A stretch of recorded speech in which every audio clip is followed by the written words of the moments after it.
మార్కెట్‌లో బాగా చిలకడ దుంపలైతే దొరుకుతున్నాయి గదండీ!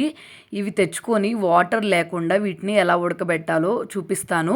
ఫస్ట్ మనము ఒక హాఫ్ అన్ అవర్ ముందు ఈ చిలకడ దుంపల్లో వాటర్ పోసుకొని బాగా నానబెట్టుకోవాలి. నానితే దీంట్లో ఉన్న మట్టి అంతా బాగా అయితే క్లీన్ అయిపోతుంది. ఒక హాఫ్ అన్ అవర్ తర్వాత వీటిని నీట్‌గా వాష్ చేసేసుకొని మన సైజుకి తగ్గట్టుగా చిన్న చిన్న పీసెస్‌గా అయితే కట్ చేసుకోవాలి. నేనైతే ఇట్లా రౌండ్‌గా కట్ చేసుకున్నాను. నెక్స్ట్ ఇవి కట్ చేసుకున్న తర్వాత ఒక గిన్నె అయితే తీసుకోవాలి. ఈ గిన్నెలోకి వెన్నపూస కానీ లేకపోతే నెయ్యి కానీ యాడ్ చేసుకోండి. నేనైతే 2 టేబుల్ స్పూన్స్ గీ యాడ్ చేసుకున్నాను. గీ యాడ్ చేసుకున్న తర్వాత మనం ముందుగా కట్ చేసుకొని ఉంచుకున్న చిలకడ దుంపల ముక్కలు అయితే తీసుకున్నాను. ఈ గిన్నె తీసుకెళ్ళి మనం పొయ్యి మీద పెట్టేసుకోవాలి.